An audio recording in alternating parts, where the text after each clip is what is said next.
Welcome back to the Support Together Fill Your Cup of podcast.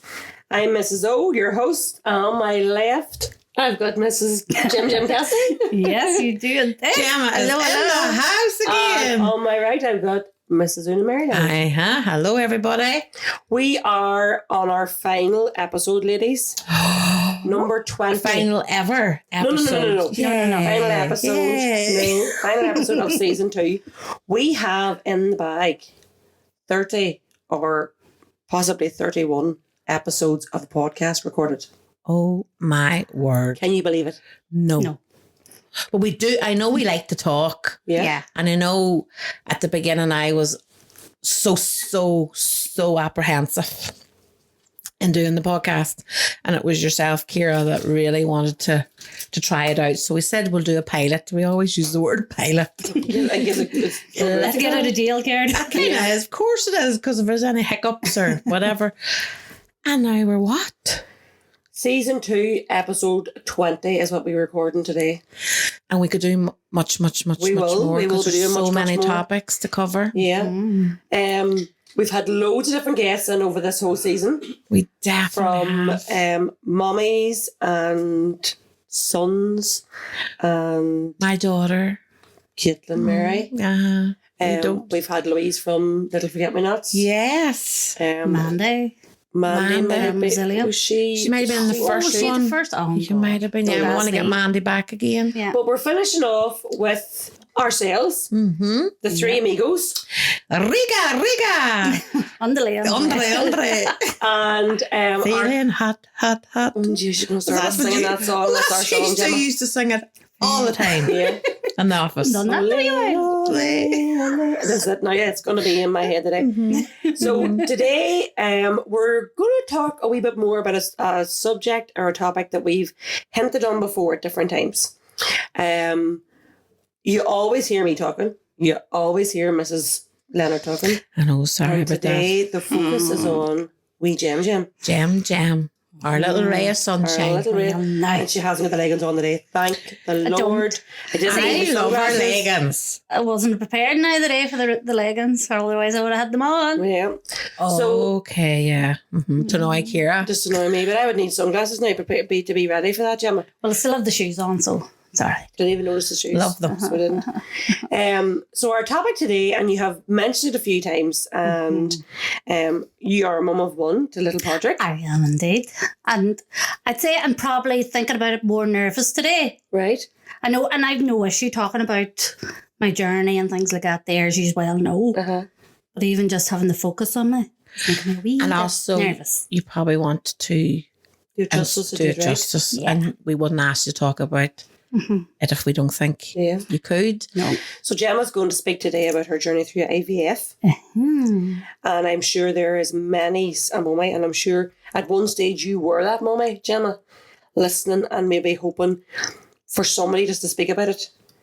For somebody else, to hear somebody else's perspective, to hear what they're going through and to have their lived experience. Yeah.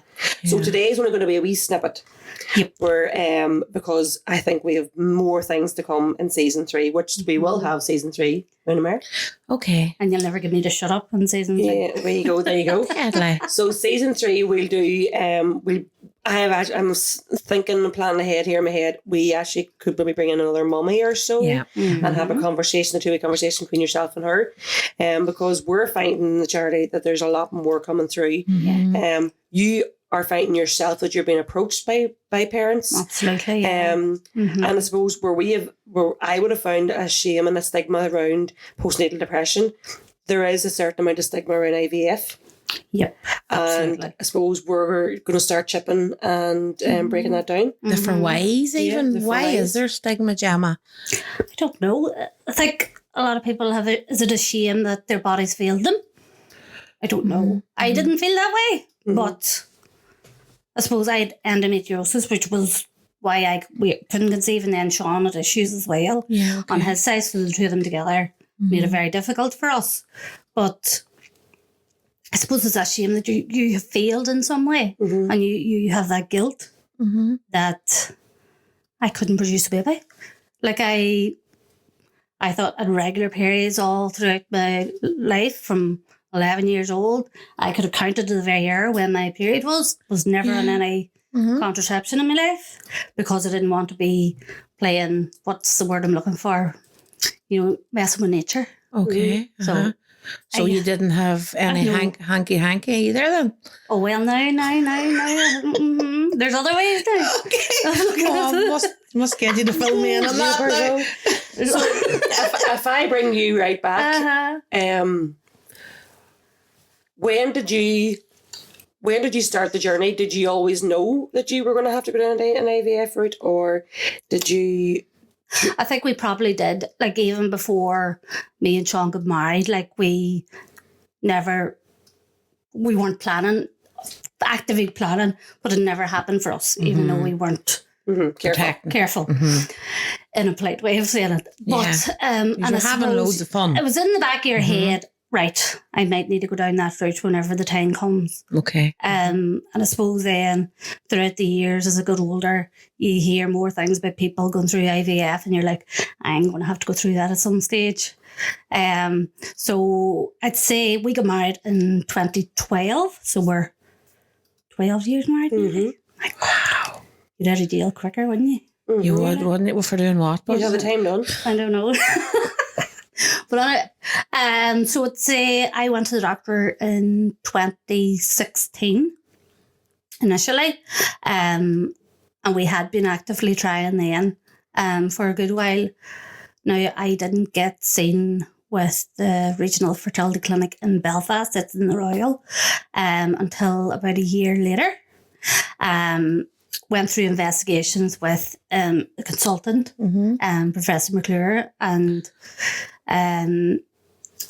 he discovered I had a operational laparoscopy thing, and he discovered I had quite moderate to severe endometriosis, which I never knew I had. I suppose as women with periods, you're just told to get on with. Like, I had crippling periods all my life and didn't know. Yes, they were regular and all, but I hadn't a clue that this is what was going on inside my own body. Like, there's that friggin' line again. Just get on with it. Just get on with it. Jesus, it's poisoned. Like, It's a poisonous line. Popping pills every month to get me through day to day. Like, So your periods being so sore, crippling, that were you not functioning? You couldn't function? Could you go? There's days I'd have been, pains go through, but I'd have been grey. So is that a sign of Symptom possible? It can be. Like, any pain with periods is not normal. It's not a normal symptom of a period. It should be Cramping. Nothing severe. Okay. But as women, we're told to just get on with it. do your work, and do all the things, and go out and play sport, and you know what I mean, go to the gym and carry on as a life is normal. Do you think back, like, even many generations ago, women were put to bed. Yeah. Not put to bed, but you know what I mean? They were given the time to rest. Yes. Because their body needed it. Whereas we're living in the fast lane more than ever. in the rat race, so you have to get up and go on. Yeah, very good point there. So you went up through Belfast. I did. So I had that, had the laparoscopy, and they actually removed the endometriosis at the same time. So I didn't have to go through another operation, which was good. I think the operation took a good bit longer than was planned. And then I had to recover, and then that's whenever, a good few months later, then I was ready to start medication. Right. And so it in itself was a very difficult journey. You're pumping injections into you and taking nasal sprays and setting alarms. You have to take it at a certain time every day, twice a day. I was having to do that in work and try and hide it, because what are you doing taking a nasal spray like that? What are you doing? People be asking questions. What was the nasal spray for? So I think it's to stimulate your ovaries. Oh, right. But you said you had an operation for them. Endometriosis. I definitely couldn't be a doctor. I wouldn't get these big words out. So that didn't mean that you could go on and try to have a baby? It could, but it could, but it can't. Endometriosis definitely affects fertility. Yeah. Okay, that's right. That they do go hand in hand, and the more severe it is, probably the more of course chance it is of affecting it. Now, you definitely can get pregnant whilst having it. My mother had it. She'd 4 of us, like. And then I suppose along with Sean's complications, then the two just made it that bit worse, you know. And us. we've often had mummy say to us, Gemma, when we were speaking to them, I'm glad it was me, because if it was him that we couldn't have, I don't know how he would cope. Have you ever heard that said in your time? I don't think so. Like, we were very open and honest with each other. Like, we knew this was probably the likelihood was the journey we were going to have to go down from probably even before we were married. And I don't think I would ever have blamed Sean, or he would have blamed me.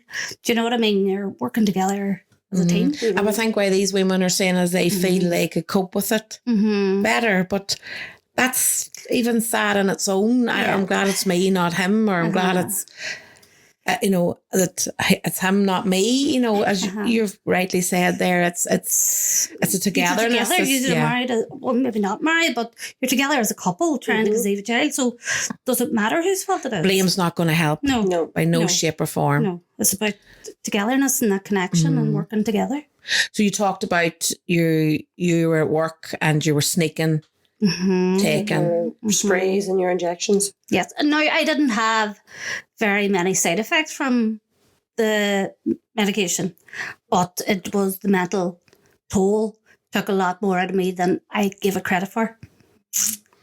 I did. I didn't realise how much it was taken out of me. And how long does the medication go on for before? So there's different stages. Yeah. So you go up to the regional fertility clinic and they give you like a timetable. I think it's like an 8-week timetable. From what I still have the timetable in my cupboard. I will never throw it out. No. So it gives tells you exactly when you have to take your medication, and then you take a nasal spray for so long, and then you take an injection, and then you go in for egg collection. Now, I didn't have a very good success rate with the embryo. It's kind of forcing out eggs whenever you take the spray. So I only had 4 eggs, which is a very low collection of eggs. Okay. Like the high teens, kind of early 20s, I think is normal. As far as I know, I could be wrong in saying that. And out of the 2 of them, then they fertilise them or see if they're okay to be fertilised. So 2 were fertilised and the 2 of them were successful at being able to be used as an embryo.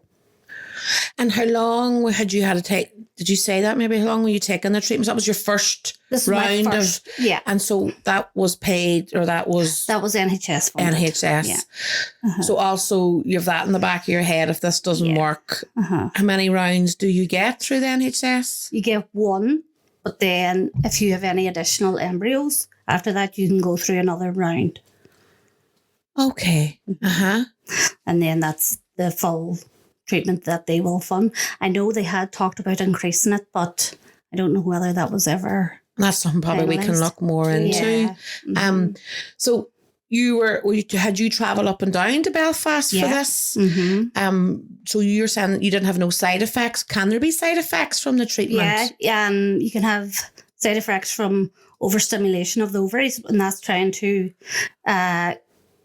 stimulate the eggs to be released. I'm trying to find the right terminology. And that can be a side effect and can be quite dangerous as well. Now, luckily, I didn't have that or anything. Did you feel that you had a proceed in life at that time as if you were walking in eggshells? Like, what did that look like for you? No. Did you just mosey on? I pretty much moseyed on, but I was very mindful of the time. I had to do this at this time and that at that time, and there I be a minute late. So the clock was what you were living by for. How long did you say that was for? So that was roughly? for about 8 weeks. Yeah. So the transfer would have happened week 6 and around. I had 1 embryo transferred and there was 1 in reserve, and that was froze. And then I went up to get that. So they numb you a bit. And then they insert the embryo with it, this big long needle. But it wasn't sore or anything. And then I'd say the 2 weeks wait from that was the longest 2 weeks of my life. And did Sean go with you for? Yeah. Okay, so you were there together. Yeah. He was a part of that. Absolutely, and he was allowed into the room. This was pre-COVID. Yeah. So I'm going to ask her a really stupid question. There's no stupid question. It's a curious question. Well, I'm going to ask her a really curious question. Whenever you say this big long needle and they put in the embryo, were you lying with your legs in the air or? Yeah. Yeah. Okay. It's a bit like giving a smear test. Oh, right. Okay. But you were prepared for all this. Did they talk you through all of that? Now the anaesthetic makes you a wee bit woozy, but you're not put out or anything. Yeah. So you felt a wee bit drunk or something, you know. But, so going up that day along with Sean. Very nerve-wracking. And the whole process is very quick. They have to do it within a certain time frame. So you kind of need to make sure the car doesn't break down or something.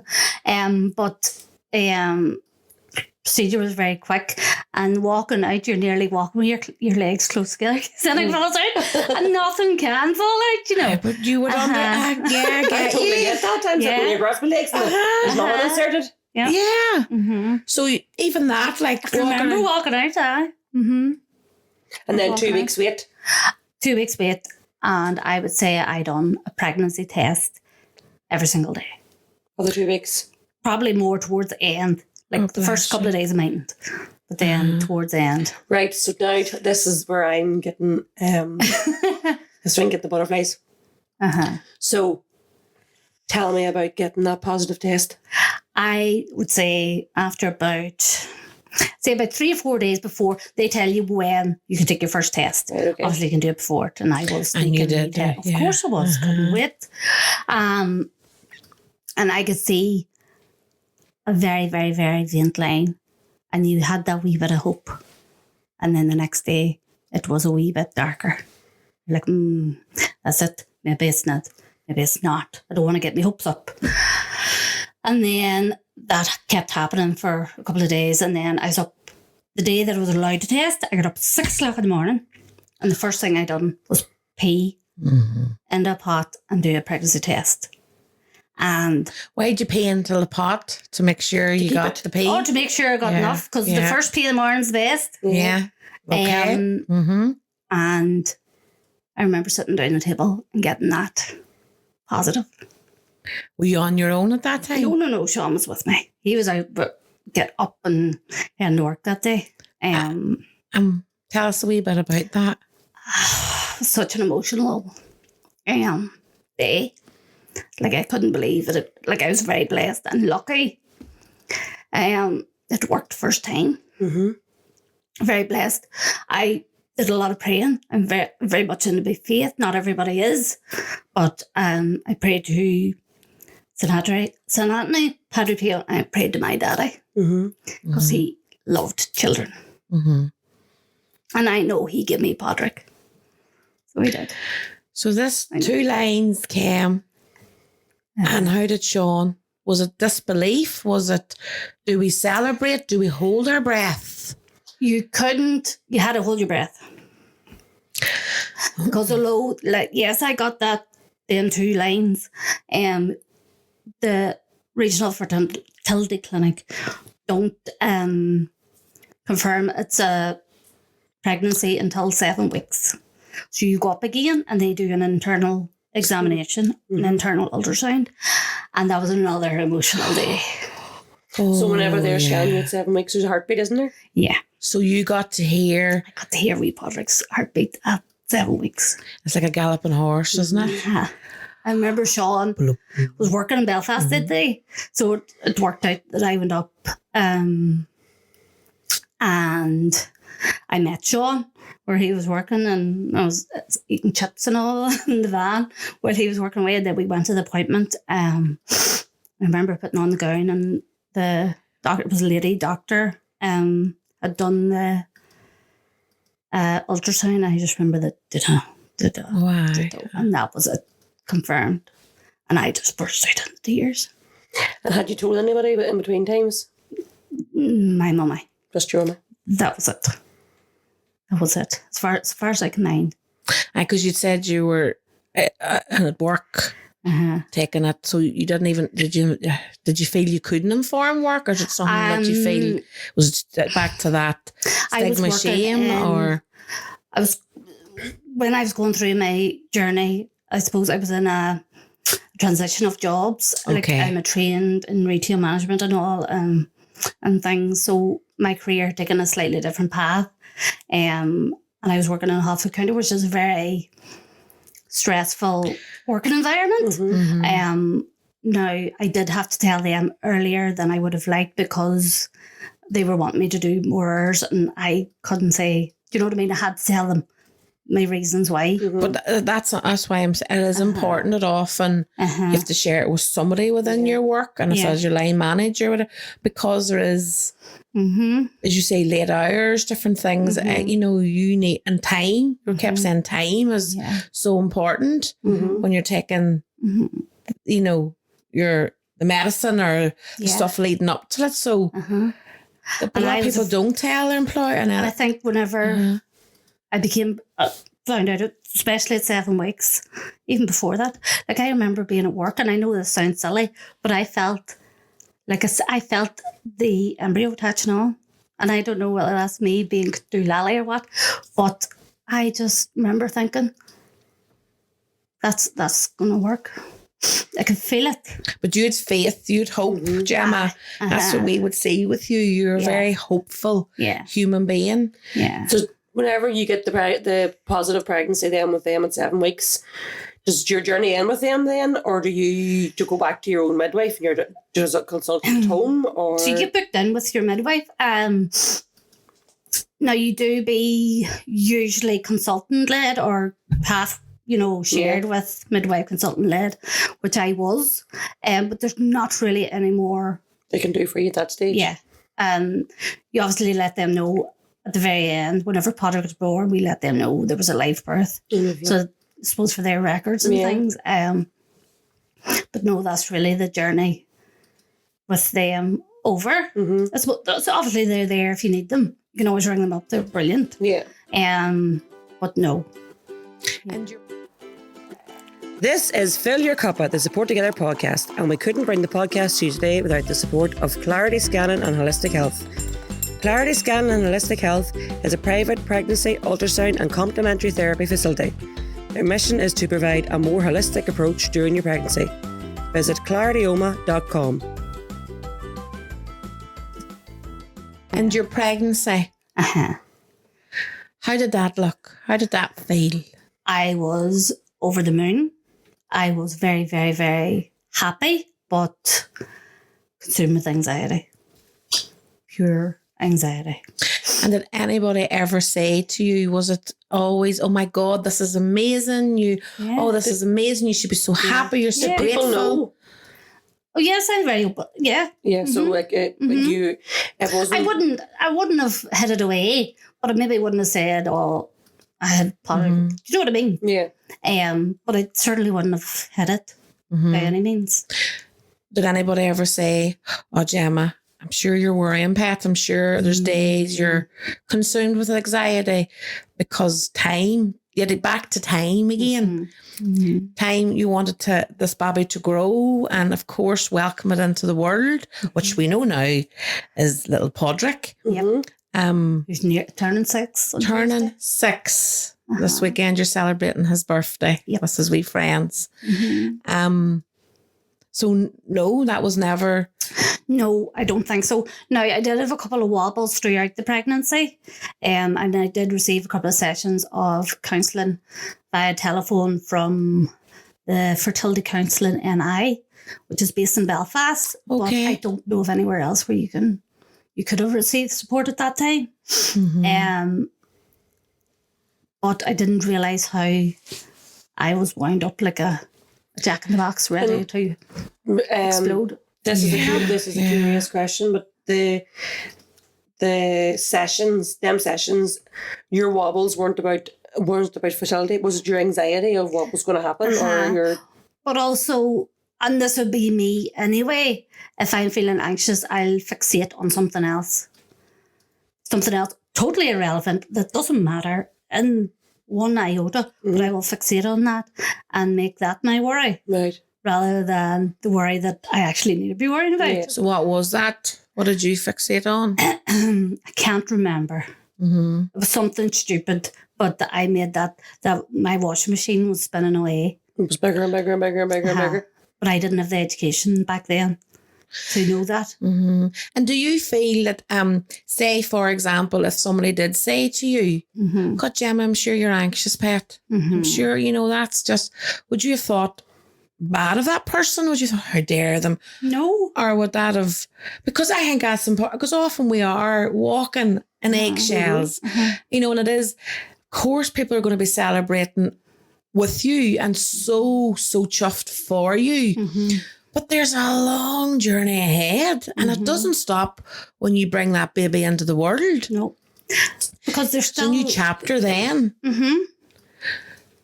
So would it be I think the two things nearly need to go hand in hand, your mental health along with the IVF journey. Because there's 1 in 7 couples now who are suffering with fertility issues. It's a huge impact on everybody. Gemma, that tears relationships apart. It does. Like, it's, you and Sean were a unit. You came through this together. Yeah. There's a lot of people don't see the other end of it.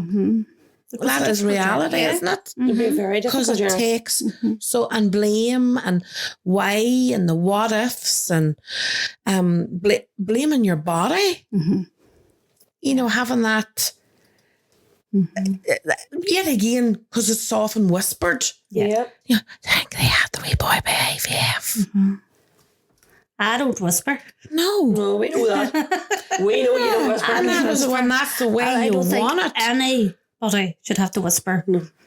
Because then that, if you've had, you have 2 or 3 embryos, you have 4 or 5 embryos, and you're trying to give them a chance of life, by you being that, as you say, you were so tense, you're so fearful. Yeah, if you were able to talk or have that outlet that you can go to, so it was great that you had a counsellor. It's good to know that service is there. Yeah. But there needs to be more of them services throughout Northern Ireland. And I'm that much of a, a one-to-one person with, and I think you get that better connection with in person. Yeah, not in the phone. And we know that works through the charity. We definitely do. I think there needs to be more of that, and that's something that I would be interested. I know I've talked to you about it. You've spoke because people have approached you. Yeah, and because you I am an open, honest conversations. Do people open up to you? Yeah. And your journey into motherhood, into parenthood, there was challenges and obstacles that you faced.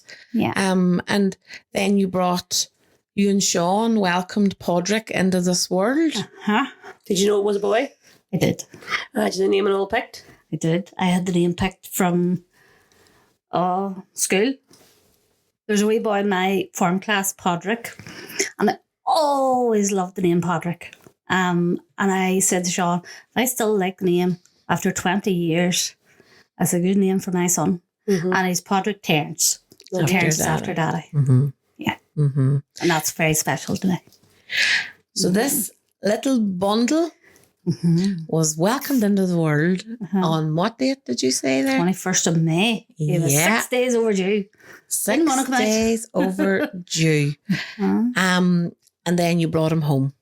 Yep. A very difficult journey with, I suppose, the birth. I was induced. I suppose if I go back a few weeks, I had a cervical cyst, which also fed into my anxiety as well. Of course. I had that from 29 weeks. So that caused a lot of bleeding, which wasn't a harm to the baby. But trying to tell my head that was a completely different story. So I was in and out and back to the midways and getting Podrick checked and up to the SWA, to the, what do you call it? The assessment. Aye. And the doctor, right, it's okay if you're bleeding, but you try. And every time I went to the toilet, I was petrified to see the doctor. Yeah. I was petrified. Oh, Gemma. So that also fed into my anxiety. And then I suppose I went to the SWA on the Saturday night. That was the 19th. That night I woke up and I just knew something was wrong. So then I had started leaking amniotic fluid. So then they had to keep me in. Yes. And induce me. Spent all day in labour on the Monday. It's awful. I know. It was That was a topic for another day, definitely. No. So then about 7 o'clock that night, they were like, "No, Patrick is a wee bit stuck here. We need to get him out." I said, "Do you do what you can to get him out?" Yeah, you're safe. Yep. And I think Sean was very scared at that stage. And we often forget about the men. Whenever that happens, it's just about getting the baby out safe. So Patrick arrived, I think it was after 8:20. He arrived via C-section. So you had Patrick in your arms. I did. I was shaking like a leaf. I think, what do you call that, adrenaline? After the C-section, I was shaking. And I remember that the anaesthetist staying until I calmed down because he was worried about me. But all the care in the SWA was fantastic. Like, but you've actually holding this embryo that you fought hard for. And now a wee Babarino. And now a wee Babarino. Yeah, and he's all yours to bring home. Oh, that's lovely. All yours to bring home. Counting the fingers and the toes and trying and just getting a focus in. Like, did you feel, and I know sometimes it's not, I don't remember, so you can make me even, what was that? Was it like, whoa, he's here? Yeah.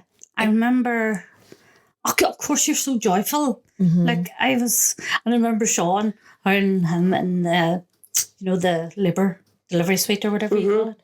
And Patrick and him slipping down through the toilet and Sean saying, "Help me." She said, "No, you're going to have to sort that out yourself." Because you had section, you couldn't move. I couldn't do nothing. Exactly. So this little precious bundle that came into the world, and it's definitely an emotional roller coaster. Yeah. Because you say you were grateful. Of course. But it's nearly then like, I remember somebody saying recently like an emotional hangover. Yeah. Like you'd be all, woo, and then afterwards reality hits. I say have to keep this baby alive. They get the baby blues. And then hugely. Because I had that much held in for it. Your wardrobe was bursting. Yeah. Bursting at the seams. I had that many Louis Vuitton and Versace dresses. It was overflowing. Yeah. I was thinking, where's Louis Vuitton? No, I'm getting you now. Okay. It's only Primark ones, and you look. Your wardrobe of everything you wanted to put away and pack away. Yeah. Just then couldn't. Yeah. With the emotional transition of moving into motherhood. And you contacted Support Together very early on. I did. So you knew yourself. I had and your suffered fear. depression before. And I suppose that was linked in with losing my dad very young. Yeah. He was 55 when he passed away.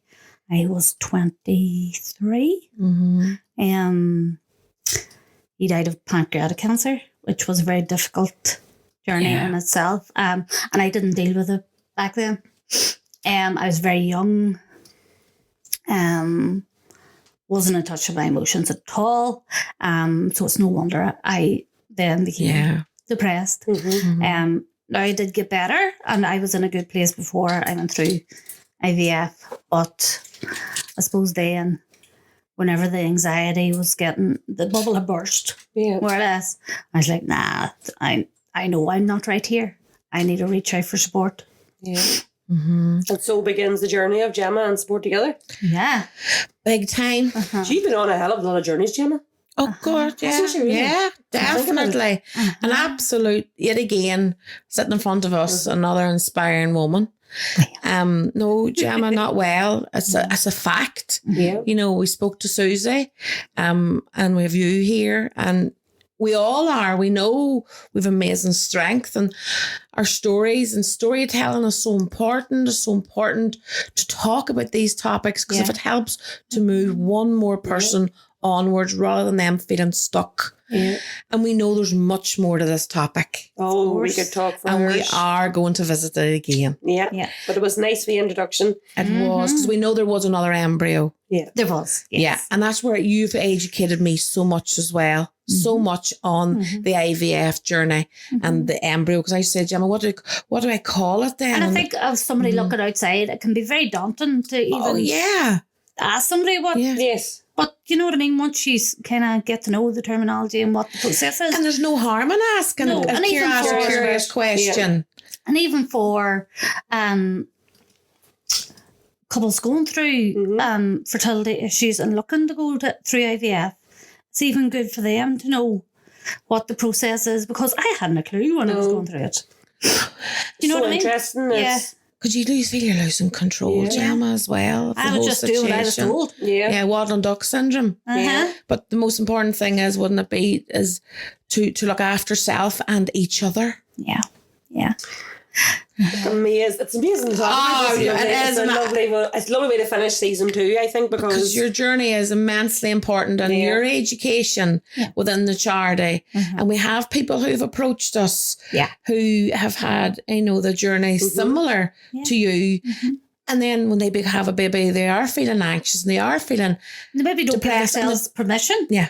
And feel then like they they should feel be so happy, shamed. And you're thinking, how could you not be pet? Look what you've been holding. Look what you've went through. And to have that life, because in health, you have health anxiety as well. So that's what I'm saying. The next time we're going to have another mummy on who's going through a similar journey. And it'll be so interesting for Ciara then to speak to 2 mums. That's for mum to season mum. 3. Yeah. Season 3. Season 3, Gem. And Planting seeds. and thank you. Thank you so much. And It make was sure you lovely. mind yourself after this conversation today, because we've taken you back a wee bit. Yeah. Back till many years are you and Sean now married? Oh God, 14. And then we took you a wee We're back. together 20. You should be married 12. We kind of went back a wee bit more than that then, didn't we? Aye. The curtain season. Yeah. Oh God, I will forget about you that. went back. But that's how far you've went back today. So be gentle on yourself later on. If you want to grab a sofa when you go back to work, Right. you have full a wee permission. flannel, a wee cold flannel. Be all right. How are you filling your cup of this weather, Gemma? How am I filling my cuppa? I'm enjoying getting outside. I get the shoes off and I walk around the concrete in the garden. Or the grass. The grass is a wee bit dodgy now because Penny's running about and you don't know where she's left. Penny is the dog. Parcels. So I tend to just go where I can see. But no, I love it. And Patrick's out playing and even doing Patrick's homework outside. Like he comes to me, Mommy, can we do your homework outside? Like, of course we can. And away out we go. Yeah. We'll He actually sit wants down. to do it. Yeah. And he loves doing it. He's Changed the outside too. scenery. Yeah. That's the change in weather. That's the It's nice to outside. get out here. And you know that. That Fresh fills air. my cup. Yeah. You know what I Immensely. know, because you're going to ask me. So I'm going to be ahead of She's you. going to do the same as what she did in the last one. She's going to ask herself the question. No. Hearing the cuckoo. Michael always, something he does that he will mark when we hear the cuckoo. He marks it in his calendar, because there was one year there was a whole big appeal out for people to listen for the cuckoo because it was later or something like that. So when I heard the cuckoo one day, I was sitting in the door and I could hear the cuckoo and straight away, and I was like, that's definitely a cuckoo. That's not a pigeon now. That's not a pigeon. It's a cuckoo. And I was so excited because that's spring. Yeah. Do you know it's welcoming into the longer days, hopefully a wee bit warmer weather and whatever. And texting Michael, and he was going, right, I'll log it, but he hadn't heard it then for a couple of weeks, and then he's heard it, and we've heard nothing but the cuckoo now. So, and sitting outside or opening the window and hearing the birds. Love doing There's that. a lot of curtain going on with these birds. Yeah, they're waking me out of my bed in the middle of the night. Oh my God. I think I had, to be honest with you, I think I had a crow at my window this morning because the reflection, yesterday morning with the reflection, the sun, and by God, it was open the making window, some just go. noise. I was afraid. I rattled the curtains because, God, they're ugly looking things, crows. Oh, they're No, big they are. birds. The beaks. Ugh. But anyway, the birds. Appreciating Nature. the nature. Oh, I love seeing wee baby lambs. I cannot drive past a wee field of baby lamb. Oh, look at the wee baby lambs. That's all I ever say. The wee toot stem skipping and as jolly as anything. I just love it. Oh, I know. What would you care? I'm going to say music. I've maybe have a new playlist, and I'm going back to songs that bring me joy, have good memories. And it's not dance music, because I used to like do the ironing and the cleaning to the dance music. I used to think I was going out clubbing, but it's like songs like that I remember listening to whenever we were growing up in the house. Real 90s music, and it's I can remember. And Saturday night. Yes, and the way it was like, "Mama, turn that over," and I'm like, "No." Really, Mama, you know all them words of that song. I know every word of that song. I know, you were listening to some ones the other day and I couldn't concentrate at all. And what was that? That was 90s. Josie? No, Josie's Josie. parked a wee while there now. She's on a holiday. Second yourself. Played it out. I know it word for word, and I could even do the guitar, and I know all the harmonies and everything. So no, I'll give Josie a wee. She's going to keep after the lip sync whenever we decide to do that. I will, yeah. Yeah, she's going to be. No, Josie. music feeds my soul. Yeah, So deadly. Love it. Fine. So I know. we're going to do some jokes. We'll do a couple. Oh, go on ahead. I miss the jokes. Oh, that's because you get them. I don't. There's something wrong with This is a me. good one, right? I've been told I've no sense of humour. What did the pig say on a hot day? I don't know, Ciara. What did the pig say on a hot day? I'm bacon. We'd bacon the other day. It was lovely. God, love the weekend. Why was the Easter bunny so upset? He was hopping. He was having a bad hair day. Una Mary. How do you put a spaceship to sleep?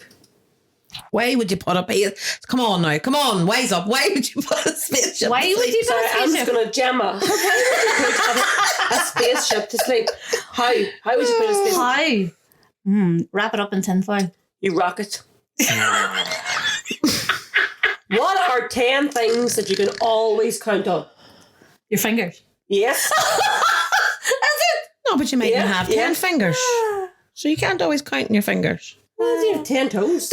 You don't always have argue. 10 I got toes. one right. What is Leave it that? What is a cat's favourite colour? Black. Purple. Can a kangaroo jump higher than a house? A house can't jump. You fucking got that. Una got jump. You should have that there because she got it funny.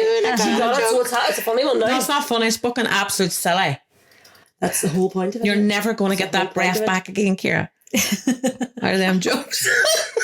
I love wine the Some of your jokes have been very good. Now I have to admit. Well, now they haven't taught my one about the mints. So No. Going back on the you mints, say. please. We're not. I'm not well padded today. No mints. We're not mints, talking about no. I still don't eat cabbage with mints. I'm sorry. No. Anyway, But no. thank you very much, seriously. Jim. And thank you very much, at all. Una, for all the conversations and the topics and everything that we have covered for season 1 and season 2.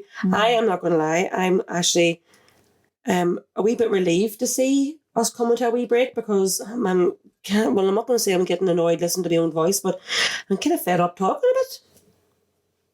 Jesus, I note that down. Well, I think it's because, Ciara, you're still fighting an infection. You're not your fault. You're not full throttle. I'm looking forward to having a wee break. Yeah, and Planning for the reevaluate, refocus, see and what we're see gonna do. then, put it out and get piles of topics to... Roll on the autumn. Sure, Gemma maybe could do the hosting next season then. We're going to do some... We'd have to give her a wee hey chair. we might do a live one, so you're going to have to listen out for a live one. Actually, there's no might in it. We will be doing a live one. We just have to figure out a venue. We have a couple of different places that we've approached and a couple of different places that's interested, but we'd like to keep it closer to home. So Oma's our city. Oma's our town.